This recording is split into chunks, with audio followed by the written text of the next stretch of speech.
اور چٹھی رکھ دیتے یہ تمہارے لیے حلال ہے اور یہ تمہاری ضرورت کے لیے ہے۔ پھر وہ لوگ پریشان رہتے مدینہ شریف کے، کون ہمارے آنگن میں یہ سامان رکھ جاتا ہے، کون ہمارے آنگن میں یہ چیزیں رکھ جاتا ہے۔ تو جب امام زین العابدین کی شہادت ہوئی تو اس وقت جب آپ کو غسل دینے کے لیے کپڑے ہٹائے گئے تو دیکھا کہ آپ کی پیٹھ پر بوریوں کے نشان تھے، سامان رکھنے کا نشان تھا۔ لوگوں نے کہا رے شہزادے رسول یہ کام تو نہیں کرتے تھے، پھر یہ نشان کیسے؟ تب گھر والوں نے کہا اے مدینے والو، جو تمہارا پراسرار خادم تھا آج اس کا راز فاش ہو گیا کہ جو تمہارے گھروں کے آنگن میں اناج کی بوریاں رکھ کر، ضروریات کی بوریاں رکھ کر جاتا تھا وہ کوئی اور نہیں تھا، یہی زین العابدین تھے۔ اور اللہ نے کیا شان دی تھی، بڑے خوبصورت تھے۔ یہ بھی مولا علی کے ہم شبی تھے، رنگ گورا سرخ، اور آپ کا حال یہ تھا قد بہت اونچا نہیں تھا اور بڑے نحیف تھے، بڑے لاگر تھے۔ ظاہر سی بات ہے کہ کربلا کا صدمہ دیکھا تھا آنکھوں سے، بڑے لاگر تھے، کبھی صحت نہیں ہوئی آپ کی، ہمیشہ سے آپ جو ہے وہ نحیف الجسم دبلے پتلے ہی رہے۔ تو اور ہر سال حج کے لیے جاتے تھے۔ ایک مرتبہ امام علی مقام کی شہادت کے بعد ایک اختلاف ہو گیا خاندان میں۔ حضرت محمد بن حنفیہ کہتے تھے کیونکہ حسین میرے بھائی تھے اور اب بھائی کے بعد امامت کا حق میرا ہے، اس لیے امام خاندان میں جو ہے وہ میں رہوں گا۔ امام زین العابدین نے فرمایا کہ میرے والد نے جانشین مجھے بنایا تو اس لیے امام میں ہوں۔ اب یہ بات تھوڑی سی بڑی چچا بھتیجوں میں، تو کہا کہ کسی سے فیصلہ کروا لیتے، کوئی فیصلہ کر دے۔ تو امام زین العابدین سے حضرت محمد بن حنفیہ نے کہا کہ کون فیصلہ کرے گا، فیصلہ کون کرے گا ہمارا؟ تو امام زین العابدین نے کہا حسن اتفاق سے ہم مکے میں موجود ہیں اور ہم فیصلہ کروائیں گے حجر اسود سے۔ اگر آپ کے کہنے پر حجر اسود بول پڑے تو امام آپ ہوں گے، اور میرے کہنے پہ حجر اسود بول پڑے تو پھر امام میں ہوں۔ دونوں وہاں جا کر کھڑے ہوئے، کہا بولیے۔ محمد بن حنفیہ بڑے عظیم ہستی ہے، لیکن چونکہ حقدار باپ کے بعد بیٹے تھے اور جانشین ان کو خود امام حسین نے بنایا تھا، اپنی خلافت سپرد کی تھی، سینے کے اسرار، علم الاسرار، وہ رموز، وہ علم جو پایا تھا اپنے بابا سے ان کے سینے میں منتقل کیا تھا۔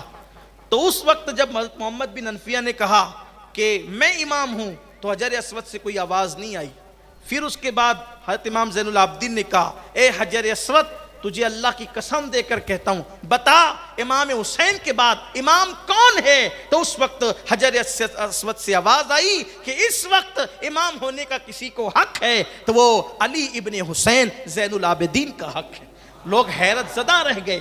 حضرت امام زین العابدین اور عبد الملک بن مروان حج کو آیا ہوا تھا اور وہ حجر اسود کو چومنا چاہتا تھا، لیکن حجر اسود کو جب وہ چومنا چاہتا تھا تو لوگ اتنی بھیڑ تھی کہ لوگوں نے دھکے دے کے بھگا دیا، اس لیے کہ وہ اللہ کا گھر تھا، وہاں کون بادشاہ اور کون تاجدار اور کون غریب اور کون امیر، وہاں کسی کی نہیں چلتی تھی۔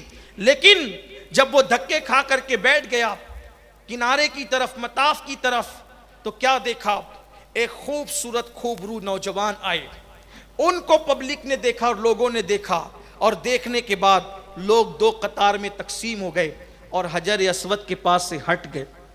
وہ گئے اطمینان سے حجر اسود کو چوما، اور تھوڑی دیر پہلے اس کو دھکے دے کر کے بھیڑ نے سائڈ کر دیا تھا، جبکہ وہ بادشاہ تھا اور ادھر ان کے لیے قطار لگی تھی۔ تو یہ جو اہل بیت سے دشمنی تھی ان کو یہی تھی کہ ہم بادشاہ ہو کر بھی لوگوں کی نظر میں وہ مقام نہیں پاتے کہ جو حالت فقیری اور اسیری میں بھی جو مقام اور محبت پاتے ہیں، اس لیے کہ جن کے پاس ایمان ہے وہ اہل بیت سے محبت رکھتے ہیں۔ وہ بادشاہ کو دھکے دے کر سائڈ کیا، ان کے لیے قطار بنا دی، یہ گئے اطمینان سے چوما، چہرہ دمک رہا تھا، چاند کی طرح چمک رہا تھا۔ تو اس نے جانتا تو تھا، پہچانتا تو تھا عذرائے تکبر کا کون ہے یہ جوان جو کعبے میں اس کی اتنی کر و فر ہے۔ تو وہیں پر قریب میں ایک شاعر عرب کے بہت بڑے فرزدق وہاں موجود تھے، انہوں نے کہا بادشاہ اگر جان کی امان پاؤں تو بتاؤں یہ کون ہے؟ اگر جان کی امان دے دے تو بتا دیں گے، حالانکہ اس کو معلوم تھا، اس لیے کہ جانتے ہیں پھر بھی پہچانتے نہیں، جانتے پھر بھی مانتے نہیں ہیں۔ اور نبی کو جاننے کا نام ایمان نہیں ہے، نبی کو ماننے کا نام ایمان ہے۔ جانتا تو ابو لہب بھی تھا، جانتا تو ابو جہل بھی تھا، جانتا تو عتبہ بھی تھا، جانتا تو شیبہ بھی تھا، جانتے سب تھے مگر مانتے نہیں تھے۔ ایسے ہی اہل بیت کا فیضان جاننے والوں کو نہیں ملتا، ماننے والوں کو ملا کرتا ہے۔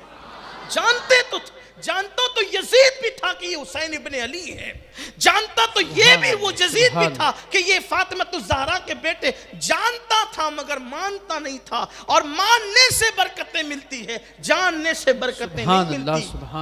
رمضان شریف میں کافر مرتا ہے تو جہنم میں جاتا ہے، مومن مرتا ہے تو اس جنت میں جاتا ہے، اس سے سوال و جواب بھی نہیں ہوتے۔ کیوں؟ کافر جانتا ہے کہ یہ رمضان کا مہینہ ہے، مانتا نہیں ہے، اس لیے اس کو رمضان کی برکتیں نہیں ملتی۔ مومن جانتا بھی ہے، مومن مانتا بھی ہے، اس لیے اس کو رمضان شریف کی برکت برکت چاہیے تو صرف جاننے سے کام نہیں چلے گا، ماننا بھی پڑے گا، بغیر مانے بگڑی نہیں بنتی۔ تو حضرت امام زین العابدین کے لیے اس نے کون ہے یہ جوان، اس کی اتنی عزت ہے کعبے، فرض رکھنے کا عزت پا اگر جان کی امان پہ جانتے تھے نا کہ اگر تعریف کریں گے اہل بیت کی تو سری اڑنا ہے نا، برداشت تو ہوگا نہیں، تو جان کی امان پائے تو بتائیں۔ کہا بتائیں کون ہے؟ تو کہا یہ وہ ہے جو شہزادہ صفا و مروہ ہے۔ سبحان اللہ، یہ عرب کی بولی ہے، عرب کی، یہ شہزادہ صفا و مروہ ہے۔ پھر کہا یہ شہزادہ حجر وہ چائے زمزم ہے، یہ شہزادہ منا وہ عرفات ہیں۔ پھر کہا یہ وہ ہیں جن کے گھر کے اندر جبریل وحی لے کر نازل ہوئے محمد مصطفیٰ پر، یہ وہ ہیں جو فاطمہ کے شہزادے کا شہزادہ ہے، یہ وہ ہیں جن کی سخاوتوں سے لوگوں کے دسترخوان آباد ہیں، یہ وہ ہیں جن کی سخاوتوں سے لوگوں کے دامن دل آباد ہیں۔ بولتے رہے، یہ وہ ہیں ان کے نسب سے اعلیٰ دنیا میں کسی کا نسب اعلیٰ نہیں ہے۔ اس طرح بولتا رہا وہ، فرض تک بولتے رہے۔ مروان نے کہا بس کیجئے، جان گیا کون ہوں، جانتا تو پہلے بھی تھا، کوئی بڑا۔ امام زین العابدین سے کہا حضرت وہاں یہ چل رہا تھا اور فرزدق نے آپ کی تعریف کی، آپ نے ہزاروں درہم اٹھا کر کے اس کو دے دیے۔ کہا فرزدق سے کہنا معاف کریں، سفر حج میں ہیں، اس وقت تو اتنا ہی ہے، اس لیے تمہیں دے رہے ہیں، انشاءاللہ اگر اور زیادہ ہوتا تو ہم اور زیادہ عطا کرتے۔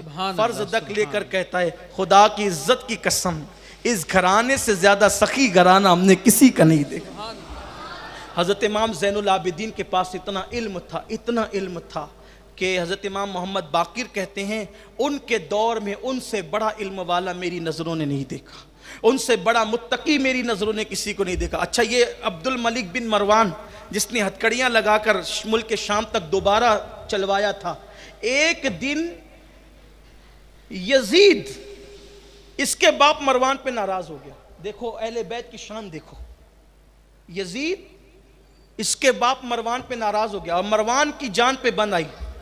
تو مروان آیا اور امام زین العابدین سے کہا کہ بہت قصوروار ہوں آپ کے خاندان کا، لیکن حکومت ناراض ہو گئی ہے، جان بچے گی تو آپ کی امان سے بچے گی، اگر آپ امان دے دے کچھ دن کے لیے۔ امام زین العابدین نے اپنا گھر دیا، اس کو اخراجات دیے اور اس کے پورے گھر والوں کی نگہبانی کرتے رہے۔ یہ ہے اہل بیت کا اخلاق، ان کا کردار۔ مروان کے ساتھ یہ سلوک کیا۔ بلکہ اور بھی مورخوں نے لکھا ہے کہ واقعہ کربلا کے بعد شمر یا ابن زیاد دونوں میں سے کوئی آیا مدینہ منورہ تو اہل مدینہ نے اپنے دروازے بند کر لیے ان کو دیکھ کر کہ ان بدبختوں نے اہل بیت کے ساتھ جو سلوک کیا ہے تو اس لیے ان کے لیے دروازے بند ہونا چاہیے۔ کسی نے پانی تک کو نہیں پوچھا۔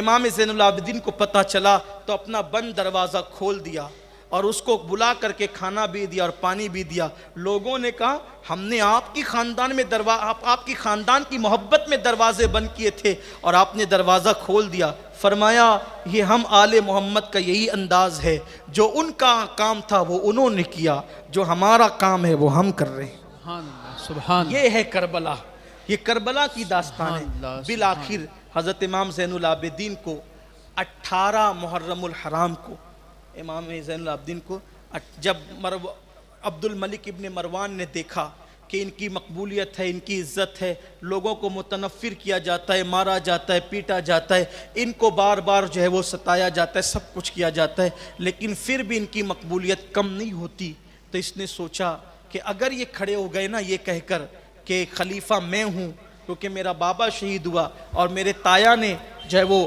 حکومت کی انجام, حکومت کے معاملات سونپے تھے, بعد میں حقدار ہم ہیں, تو ہماری حکومت کو پھر سے خطرہ ہوگا.